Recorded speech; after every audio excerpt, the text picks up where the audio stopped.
SSC 26 তোমাদের important চ্যাপ্টারগুলো important সাবজেক্টের পড়তে পড়তে আমাদের তথাকথিত ইম্পর্টেন্ট সাবজেক্টগুলো পড়তে পড়তে আমাদের যে সাবজেক্টটায় সব থেকে বেশি এ প্লাস মিস হয় সেটা হলো ইংরেজি। সো আজকে আমি তোমাদের সাথে কথা বলবো, তোমরা যদি বাংলা পরীক্ষাটা সহ ধরো বা বাদ দিয়েও ধরো, তোমার মোটামুটি শেষ 20 দিনের ইংরেজি প্রস্তুতিটা আসলে কিরকম হওয়া উচিত এই জিনিসটা নিয়ে আজকে আমি তোমাদের সাথে কথা বলবো। আমি তোমাদের সাথে আছি মোহাম্মদ জুনায়েদ খান রাইয়ান, বর্তমানে পড়াশোনা করছি ঢাকা বিশ্ববিদ্যালয়ের applied chemistry and chemical engineering ডিপার্টমেন্টে। সো ইংরেজি প্রস্তুতির প্রথম কথার আগে আমি কিছু বেসিক কথা তোমাদের সাথে একটু বলে নিতে চাই। সেটা হলো যে প্রথমেই সোশ্যাল মিডিয়া যতটা কম চালাতে পারো এই শেষ মুহূর্তে তত ভালো। এই যে আসতেছো অনলাইনে এসে, এই যে ধরো আমার একটাই ভিডিও দেখতে গিয়ে তুমি যে আরো 5টা টাইম নষ্ট করা ভিডিও দেখবা না, তার কোনো গ্যারান্টি নেই। সো চেষ্টা করবা সোশ্যাল মিডিয়ার টাইমটা একদম মিনিমাল করে ফেলতে, যতটুকু না ইউজ করলেই না, ততটুকু ইউজ করে বাদ, শেষ। এরপর এই কয়টা দিন অবশ্যই 10 ঘন্টা প্লাস পড়ালেখা। আমি বলবো যে 12 ঘন্টা তুমি অ্যাটলিস্ট পড়ালেখা করার চেষ্টা করো, না হয় কিন্তু তোমার পরীক্ষায় তোমার সেই কাঙ্ক্ষিত ফলাফলটা আসবে না, ঠিক আছে? আচ্ছা, এইবার এই শেষ মুহূর্তে আমাদের শরীরের প্রতি একটু সচেতন হওয়া উচিত যে আমরা কিভাবে নিজেদেরকে আরো স্বাস্থ্যকরভাবে জীবনযাপন করতে পারি এবং একই সাথে আমাদের শরীরে যেন কোনো ধরনের কোনো ডিফিকাল্টিস এই শেষ মুহূর্তে জন্ম না নেয়, এই জিনিসটা আমরা একটু ভালো করে খেয়াল রাখবো। শরীর স্বাস্থ্য ভালো রেখে পড়ালেখা করব এবং এটার জন্য সব থেকে বেশি ইম্পর্টেন্ট হলো পর্যাপ্ত ঘুম। তোমার একটা ঘুমের পরিমাণ তোমার বাড়াতে হবে, তোমার ঘুমের পরিমাণকে পরিমিত করতে হবে। তোমার পর্যাপ্ত পরিমাণ ঘুমাতে হবে, 5 থেকে 6 ঘন্টা অ্যাটলিস্ট তুমি ঘুমানোর চেষ্টা করবা। বাকি সব রুটিন মেনটেন করেও কিন্তু এটা খুব ভালো মতো পসিবল। এইবার আসি আমি তোমাদের ইংলিশের কথায়। আমি শুধুমাত্র এই ভিডিওতে ইংলিশ নিয়ে কথা বলবো। সো স্ট্রেংথ অ্যান্ড উইকনেস, তোমার ইংলিশে কি কি স্ট্রেংথ অ্যান্ড উইকনেস আছে তুমি জানো, এটা একটা সুন্দর করে একটা নোটবুকে লিখে ফেলো। মনে হচ্ছে কি ভাইয়া এটা সময় নষ্ট হবে? একটা পেজ নাও ইংলিশ ফার্স্ট পেপারে, তোমার ডিফিকাল্টিস এবং স্ট্রেংথগুলো লিখে ফেলো। ইংলিশ সেকেন্ড পেপারের জন্য একটা পেজ নাও, তোমার স্ট্রেংথ এবং উইকনেসগুলো লিখে ফেলো। এইবার তোমার এই শেষ মুহূর্তের প্রস্তুতিটাকে তুমি স্ট্রেংথ আর উইকনেস যে লিখলা, তুমি এটা দিয়ে কিভাবে আলাদা করতে পারো এখন সেই জিনিসটাই তোমার সাথে একটু কথা বলবো। ওকে, তাহলে প্রথমেই তোমার ইংলিশ সেকেন্ড পেপারে ধরে নিলাম যে ইংলিশ সেকেন্ড পেপারে আমাদের অ্যাকচুয়ালি আছে 9টা আইটেম, ঠিক আছে? ইংলিশ সেকেন্ড পেপারে 9টা আইটেমের মধ্যে ধরলাম যে 5টা তোমার স্ট্রেংথ, 4টা তোমার উইকনেস। এখন আমাদের হাতে সামনে যে সময় আছে, আমরা এই সময়টাকে 3টা ভাগে ভাগ করতে পারি।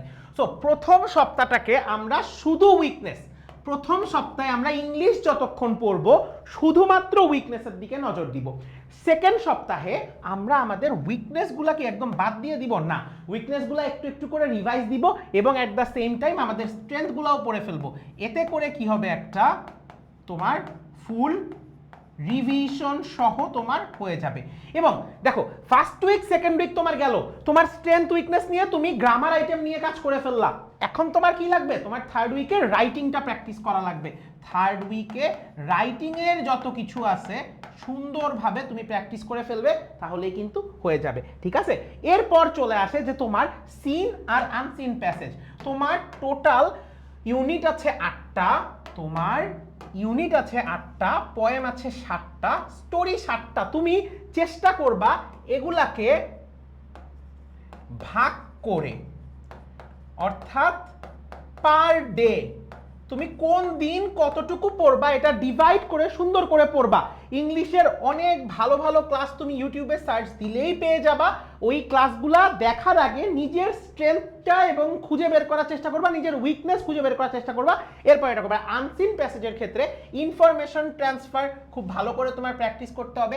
সামারিগুলা একটু টেকনিক্যাল ওয়েতে সলভ করার ওয়ে খুঁজতে হবে। সো এইটার জন্য আমার মনে হয় যে সামারির জন্য একটু স্ট্র্যাটেজিক হতে হবে। তুমি আমাদের ব্ল্যাকবোর্ডে সামারি কিভাবে লিখতে হয় তোমাদের অহনা আপুর ভিডিও পেয়ে যাবে, ওইটা দেখলেই কিন্তু তুমি খুব সুন্দর করে সামারি লেখার আইডিয়াটা পেয়ে যাবে।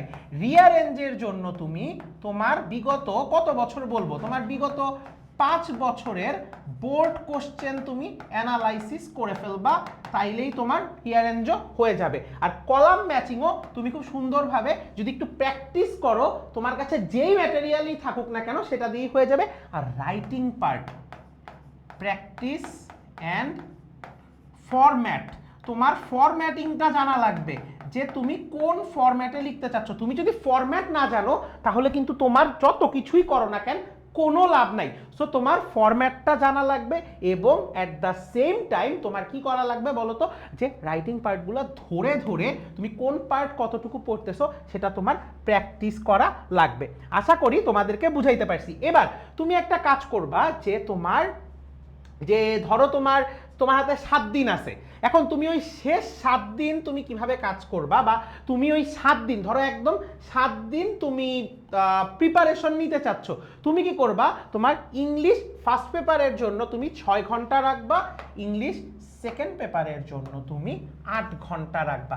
এই টাইমের ডিভিশনটা একান্তই তোমার, এইটাকে তুমি নিজের মতো করে ব্যবহার করবা।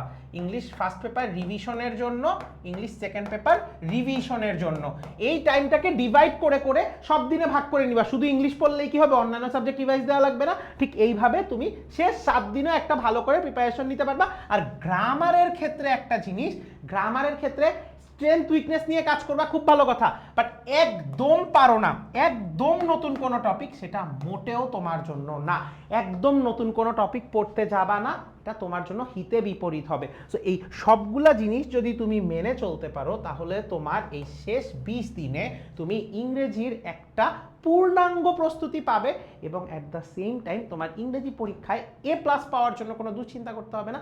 মনের আনন্দে পরীক্ষা দিতে যাবা, সুন্দর করে রুটিন মাফিক এতদিন যেভাবে পড়ালেখা করছো এটা করে পরীক্ষা দিয়ে বের হয়ে আসতে পারবা। সবচেয়ে বড় কথা, বুকে একটু সাহস রাখো, আত্মবিশ্বাস রাখো, নিজের উপর ভরসা রাখো যে তোমাকে দিয়ে পসিবল। তাহলেই দেখবা তোমার পরীক্ষা যা হওয়ার কথা অটোমেটিক্যালি তার থেকে ভালো হবে। এবং এই শেষ কয়টা দিন একদম বাংলায় বলে না, নাওয়া খাওয়া ছেড়ে দিয়ে পড়ালেখা করা, এই জিনিসটা একটু মেনটেন করার চেষ্টা করো। আল্লাহ হাফেজ সবাইকে।